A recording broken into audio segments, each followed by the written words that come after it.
Hi, Mike here at Ops Factory. Do apologise, it's been some time since we last vlogged, but it is time to kick things off again. So how would you like to come on a journey with me? We are going to be learning Go, Swift, Kotlin, TDD, Docker, Serverless, some AWS services as well, API Gateway, Lambda. We're going to be looking at DynamoDB, all to produce one very simple but fun app in an open source and collaborative way. Now it all sounds very fancy, but what is it we're actually going to be doing? What problem are we actually going to be solving? My family and I absolutely love Christmas and birthdays and just generally celebrating and just kind of any excuse really to give each other a gift. And so one thing I noticed was that they use email in order to organize who's buying what and arrange their wish lists, and it's not very efficient, it's not very safe.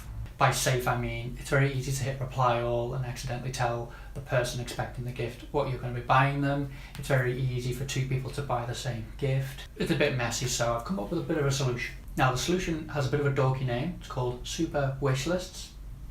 Yeah, it's pretty dorky. I've even got the domain name, but it's something to work with, and it is a project for you and I both to learn from. So what are the details? In short, Super Wish List is going to be an open source AWS serverless based architecture.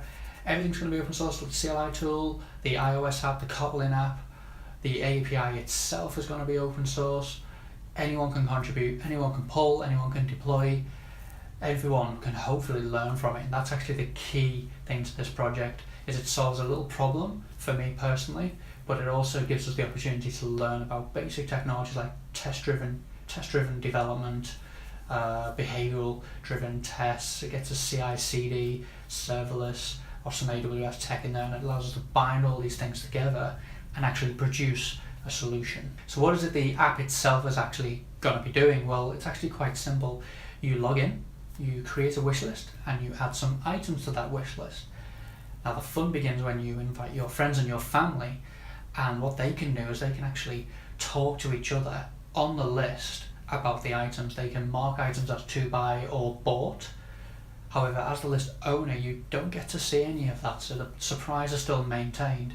However, your friends and family don't make any mistakes buying the same gifts, and they don't just ruin the surprise for you because you have no idea who was buying what. Yep, so again, it is a bit of a dorky solution. It's got a bit of a dorky name. It's a very simple app, but what it actually enables us to do is see the process of something very complicated, which is software development, go from zero to actually a working solution. Maybe not the best solution in the world, but it'll be a working solution which we can work on and grow over time. And you never know, maybe this series will actually span a year, maybe 2 years. As people get involved, the project spins up, we experiment with different ideas, we change the security model. So it is a bit simple, it is a bit dorky today, but in time it will grow. So I've broken the app down into 12 components at this point in time, 12 tasks, which will go together to make up V1, which will include the API, the CLI tool, and an iOS app. The Android app will come at a later time. One task will be completed over about a 2-week period, throughout which I will be blogging as I come across libraries and write code and do stuff. And every 2 weeks I'll push out a video just like this one, updating you with what I've done, talk about why I made certain decisions, and also rope in any feedback that's come in from the community with regards to how the software has been developed, and so on and so forth. So of course, as time passes, we'll eventually be working closer and closer to having an API, a CLI tool, and an iOS app. Hopefully we'll be bang on time, the videos will be out, people will be learning, people will be contributing to it, and then eventually we can move on to getting the software more secure, more stable, adding additional features, as well as doing an Android app. And again, it's a little ecosystem that we can all grow together and we build it up into something much more feature-rich, much more complete.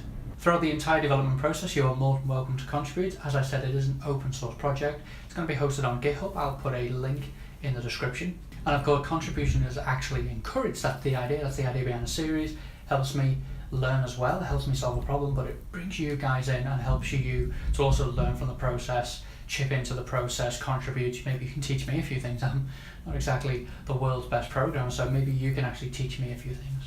So are you ready for some open source software development action? I hope so. It's going to be a great series, and I look forward to really seeing you join in. In the next video, I'm going to talk about the architecture itself. So I'm actually going to be talking about the AWS architecture, how the serverless is going to work, what the DynamoDB is going to look like, Lambda functions, how the API itself is going to behave, how we're going to get the CLI tool to talk to it, what the iOS app is going to look like, and so on and so forth. And obviously, as we go forward, each video will expand on what the next video is going to be about a little bit, and we'll just build up the project as we go.